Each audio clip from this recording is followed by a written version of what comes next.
At sinabi ng Panginoon Diyos, hindi mabuti ng lalaki ay mag-isa. Sa ilalalang ko ng isang katulong niya. At tinulugan ng Panginoon Diyos ng di kawasang himbing ang lalaki at siya'y natulog. At kinuhang isa sa kanyang mga tadyang at pinapaghilom ang laman sa dakong yaon.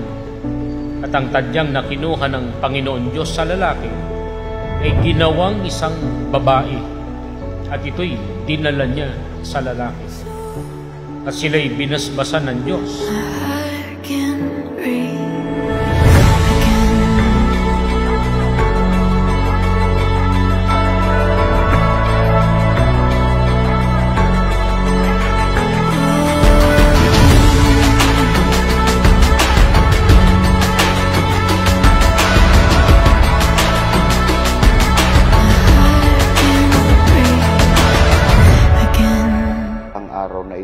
Araw na pinakahihintay, pinakaaasam ng bawat isa sa amin dahil sa ipinagpanata po namin ito.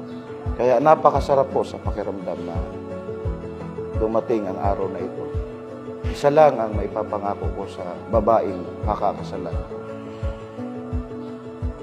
Mamahalin ko siya at hindi ko siya pababa. Pangako ko sa'yo at sa Ama na magiging mabuting katuwang mo ako, iingatan, aalagaan, at pakamamahalin kita hanggang sa huling hininga ng aking buhay. Mahal na mahal kita. See you later. My heart can breathe.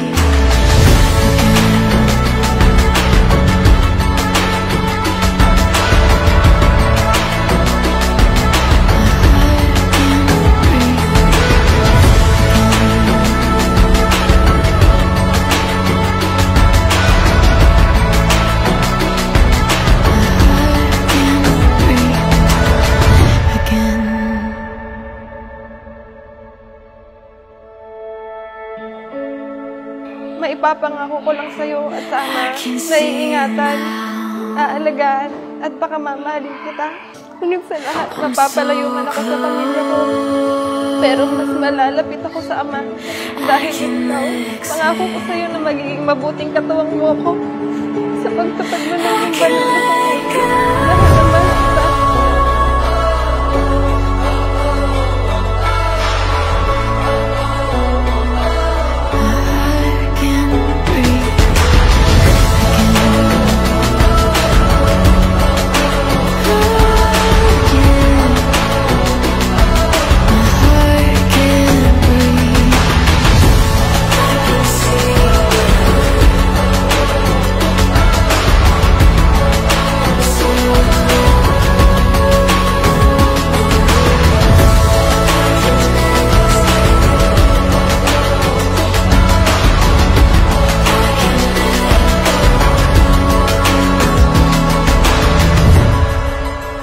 Ang mga mata mo'y numiningning,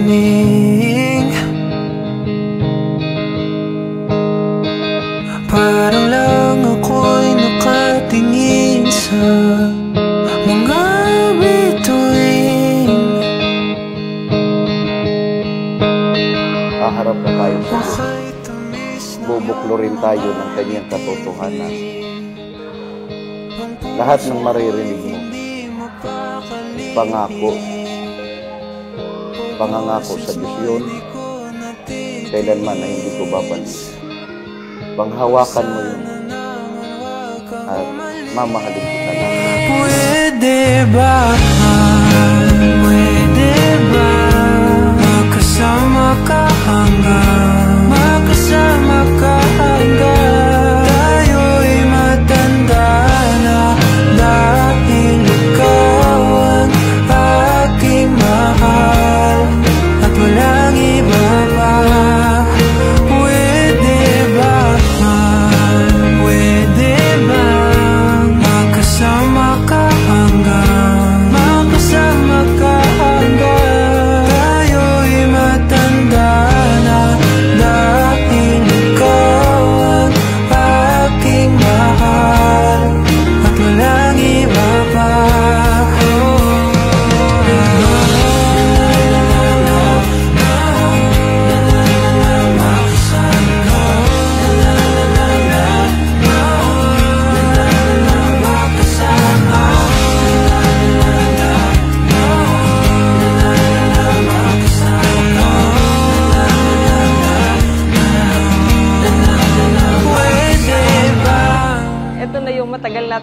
nagpapanata sama. Yung gabi-gabi natin nilulod sa kanya. Ito na yung araw na pinakahihintay natin dalawa. Tayo ay matanda na dahil ikaw